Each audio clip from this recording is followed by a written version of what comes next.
Hey bees, I'm Marie from Humblebee and Me, and today we're doing an autumn sort of festival carnival look.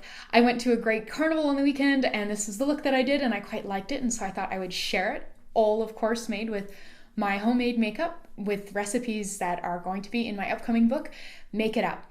So I've already got some sunscreen on, and the next step I'm going to just hydrate. So this is a recipe that I just released on the blog. So this is a facial serum made with Moringa oil, my Moringa Rose Serum. So I'm just gonna pop some of that on. So this is my third try at recording this video because I was having some technological difficulties that were, like, let's be honest, they were entirely my fault. But one of the things that those three versions of the video, or I guess two other previously failed versions of this video, showed me is that it was way too long. So we're going to motor through the sort of the base part, and then we'll sort of slow back down again for the more interesting bits. If you want to see me putting on just sort of the foundation and talking through sort of foundation, I will link to a video where I do that somewhere in here. All right, so on to the super fast part of this video.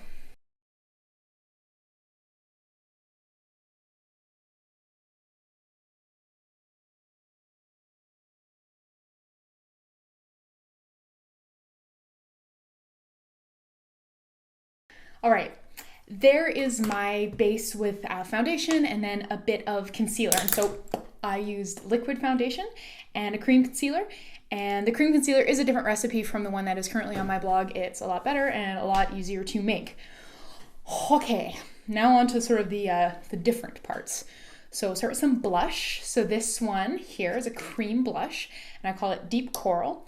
And I find that it's a really great shade for autumn in that it's a cooler color, but it's not a full-on berry shade. So it wears quite well all year round. And if you don't do well with really cool tones on your complexion, it's still very wearable. So I'm sort of just tapping and streaking it in a little bit to just pat it into the cream liquid foundation base here.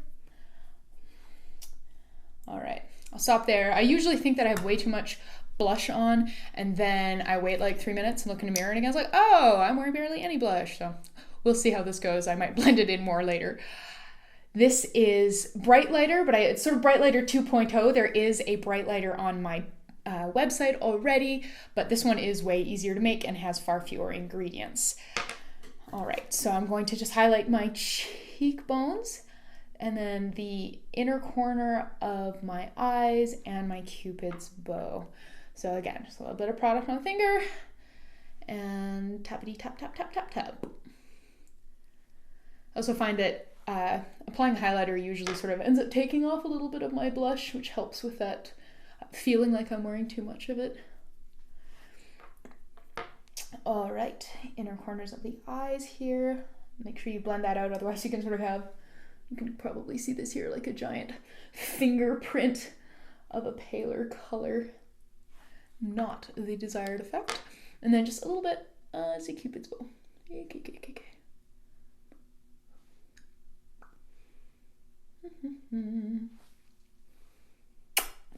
All right, and then for this look, I actually did a little bit of bronzer as well because, you know, it's kind of the end of the summer, early fall. I should have a tan by now. I don't, but I should. So I thought I would work that into this look. So this is a bronzer that I developed for pale ladies. So we can use a bronzer without kind of looking dirty. This is usually what happens to me when I use bronzer.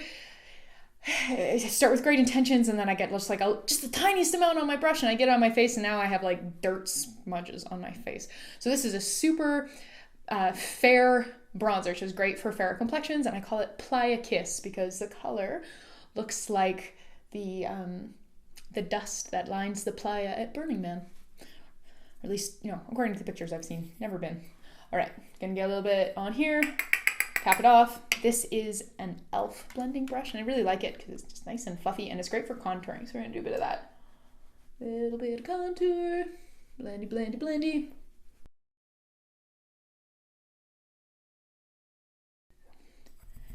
Get a little bit more on there, and then sort of lightly go through and dust areas where, in theory, the sun would have hit my skin and given me a tan if I wasn't such a diligent SPF 60 wearer. And then just sort of around the edges of my face a little bit. But there, that just gives me a hint of color. Nobody would really believe me, I don't think, with a great and very noticeable tan, so just a hint of color works well for me. And onto brows. So I'm using my brow palette here, called Brow Wow. I usually use this color. As you can see, it is the most abused of all the colors on the palette. And I've got a great double-ended brush here from e.l.f. So I'm going to take some of this with the angle brush end of this double-ended brush. And so this brow fixative is quite sticky, which is great because it grabs onto the hairs of your brows rather than you sort of painting the skin underneath your brows. It just grabs onto the hairs, which gives a much more natural look. Just kind of makes them look a little bit darker and a little bit thicker rather than you sort of looking like you've drawn them on.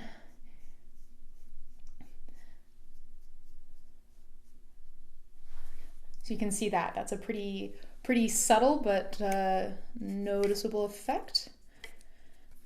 And we'll do the other side. Oh, I just broke my mirror.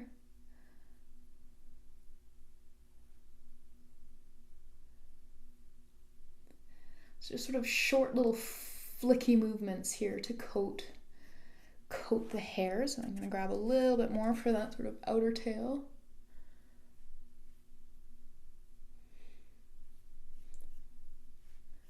So one of the things that I had to do while I was formulating this particular recipe for the book was work it out so that it didn't make your eyebrows look greasy, because that was that happened with some of my earlier formulas, and it was just not a very good look. So now I'm going to do a little bit of powder. So I've got this, and this is eyeshadow, and another double-ended brush. This one is from TKB Trading Mill. I'm just going to grab the smaller end of it and grab just like the tiniest amount of powder. Like, I'm not even opening up the sifter on this eyeshadow, just the tiniest amount of powder. And then I'm even gonna go even tinier and kind of rub it around in here and tap it off, and then just lightly dust this through my brows too. And so the brow fixative will grab onto the powder because it is quite sticky. So you can see there's like a noticeable difference for sure, but there's so little product on this brush. And the powder stage is great for filling in holes in your brow. So after you've sort of thickened them as much as you can with the pomade, you can sort of come in and fix any remaining gaps with a bit of powder. All right, browlicious. Okay. And onto the rest of eyes. So something that I'm showing you in this tutorial, which we haven't seen before, is a bit of eye makeup. So we're going to start with primer. And so there's two different primer recipes in the book. There's a powder and sort of a gel. And so today we're going to do the powder primer. And so to start with, you're going to need a little bit of your mineral makeup it doesn't have to be in a tiny container. I actually just have mine in a tiny container because it's great for traveling with. I'll usually travel with a pressed powder for my whole face, but pressed powders, it's hard to pick up a lot of product on your brush. So it's nice to have a loose one in a tiny container for primer. And then also it makes a fantastic concealer because you can, really pick up quite a lot of product and really get high coverage where you need it here. All right. So a bit of mineral makeup to start with just helps balance the color of our lids out. If you can kind of tell, but I have purplish eyelids, and many people do. The skin is quite thin there, and you can start to see the veins. So we're using this just to balance out the color of our eyelids. Make sure you blend it out, especially right around kind of this nose area here. Otherwise, you can have a noticeable line of significantly higher coverage on your eyelids than you do over the bridge of your nose, since most people don't end up doing particularly high coverage foundation like right around the bridge of their nose. So I'm just gonna shear that out.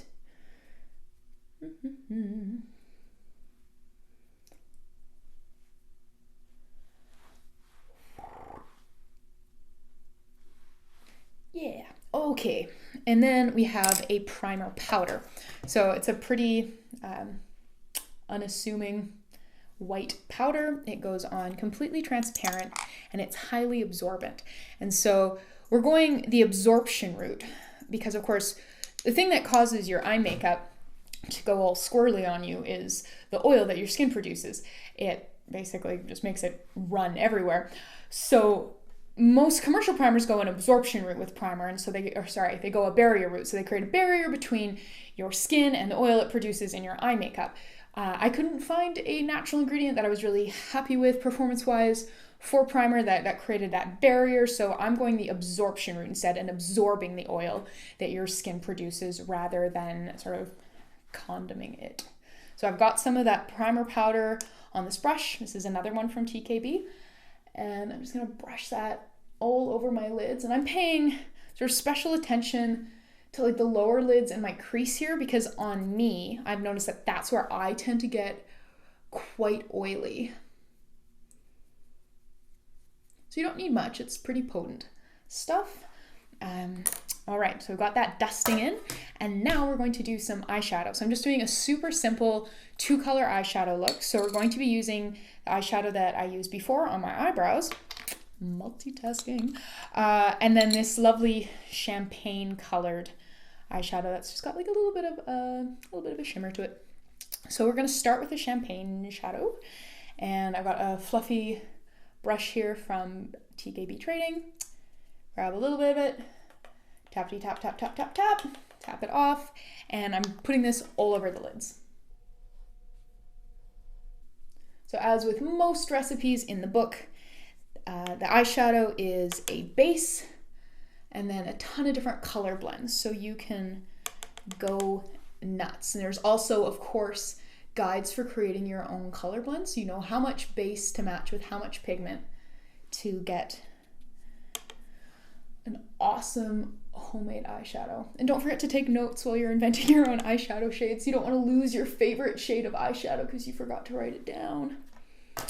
Okay, there's my basic champagne coat there. It's pretty subtle.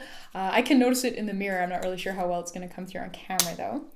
And then I'm going to do a simple crease cut with the darker shadow. So I've got this little angled brush here. This is also from TKB Trading. And I'm just going to pick up the barest amount of powder of the dark eyeshadow with it. Still haven't opened the sifter brush. Tap off any excess. I'm going to go in quite lightly and then we'll blend it in later. So I'll get kind of the shape that I want. I think I could probably get like a little bit more powder on there. There's not much. So I made this particular one fairly low pigment for me. The ones in the book are higher pigment, but I find that I am so amateurish when it comes to eyeshadow application that a lower pigment eyeshadow works better for me because it makes it easier to build up to it. I find that higher pigment eyeshadows, I'm much more likely to over apply right from the get-go. And so lower pigment works for me, but you can use way more pigment. It's a beautiful thing about homemade customized cosmetics. So time to blend away.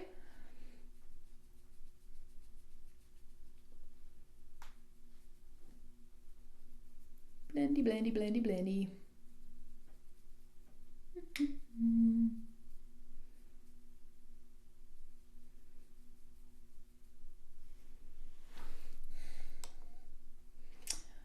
All right, that is pretty subtle and just the way I like it, if we are being honest. So now we're going to do some eyeliner. And so my eyeliner, the one I'm going to use today, is an oil-based one. So this would be just like an eyeliner that you would buy in a pencil, though not waterproof. But I didn't put them in a pencil. Like I did try. I actually bought some empty pencils from TKB Trading, and filling them was a huge pain in the butt, and then they were plastic, and so when you sharpened them, you ended up with these really, really sharp plastic ridges that you were then like taking directly to your eye. So those were terrible, and I don't recommend them. Just put them in a pot, and then use a fine eyeliner brush. This one's from e.l.f., and it's got a nice little kink in it, which makes it easier to sort of apply. And it makes it much easier to get kind of the point level that you want. I find that you can lose a lot of eyeliner by frequently having to sharpen your pencil, but that's not a worry when it's in a pot. You can just use a fine brush or a thick brush, whatever, and you are off to the races. So I'm going to do a fairly fine line and thicken it out a little bit towards the outer edge.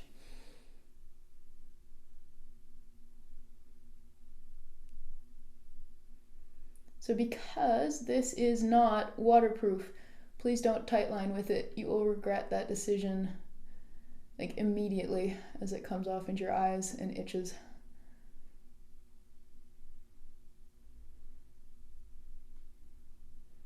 Say this recipe was one of the hardest ones to develop for the book, the sort of the creamy oil-based eyeliner. I started it pretty much the instant I signed the book contract and wasn't necessarily happy with it until about 2 days before my manuscript was due. So that was a source of a lot of stress and a lot of tiny dishes of black goo all throughout my kitchen and my house for quite a while. When my family visited for Christmas, I would like to say they were impressed by the sheer volume of experiments I had around.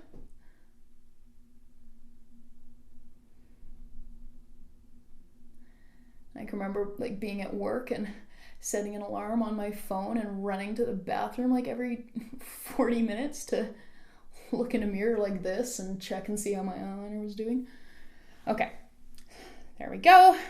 On the top, and I'm just going to do a little bit on the bottom, just at the roots of my lashes, just to make it look like I have thicker eyelashes, not to make it look like I'm wearing eyeliner down there.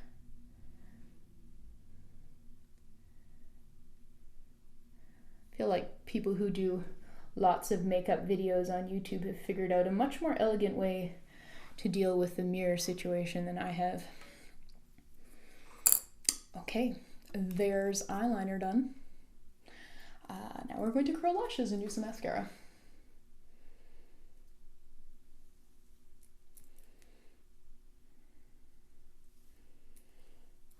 So the mascara you have seen in my other videos of book makeup, if you have been watching those.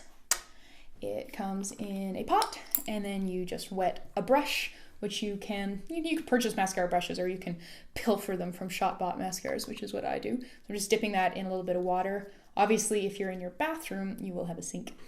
And then we're just getting this in frame and getting it just a little bit wet. And you can really just basically vary the consistency of your mascara by varying how much water you add to it at any given time for any given use. So I'm going to a little bit on there, scrape off any excess so we don't have clumpiness, and on we go.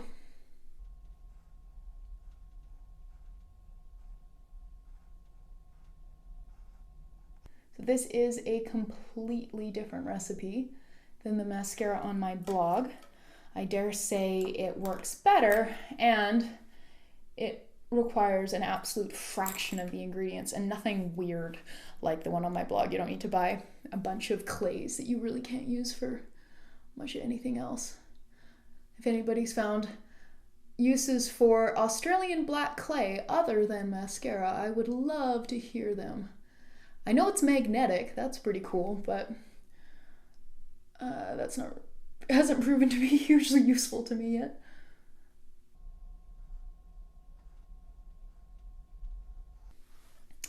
Mascara. Setting powder time. I have setting powder here. This is a new recipe. It's not the one that's on my blog. The one on my blog is also still pretty good. This one just has, again, a shorter ingredient list. I'm just getting a little bit out of the sifter top there and grabbing a big fluffy brush like a bunny and grabbing some setting powder here, tapping off any excess. And I'm just going to be sort of booping myself in the face with this, like booping myself in the face with a bunny. Just, nicely, because, it's a bunny. Be nice. Boop, boop, boop, boop, boop, boop.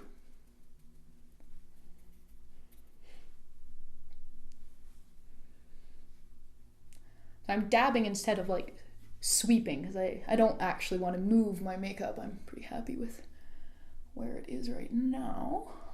Boop, boop.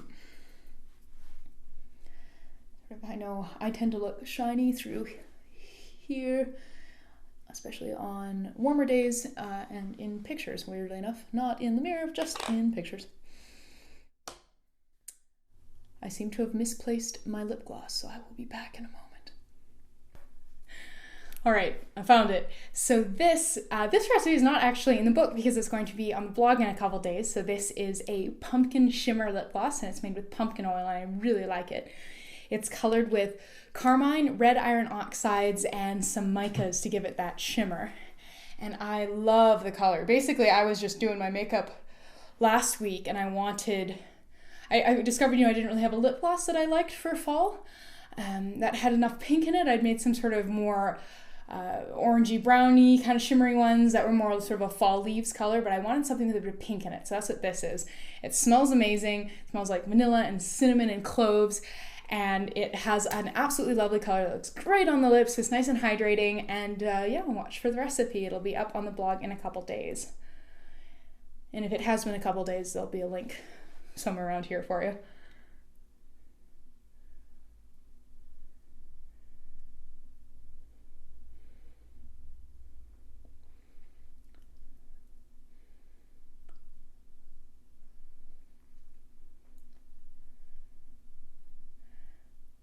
I'd say these squeezy lip gloss tubes are so much nicer for homemade lip gloss than trying to put it in a pot. It's really worth, if you like lip gloss and you like the idea of making your own, it's really worth sort of the bother to order some off Amazon, because they are like, you'll just wear your lip gloss so much more when it's in one of these. And these are also awesome for putting liquid foundation in. All right, so there we are. That's the final look. When I went out, I did pair it with some curled hair, but I'm not going out right now. I'm gonna go write some more blog entries and probably edit this video. But yeah, thank you so much for watching. Please subscribe and check the description box below for the link to sign up for pre-order notifications for my book when they open up. I'm so excited to share this book with you, and I really, really hope that I can get you really excited about making your own makeup too. So see you next time.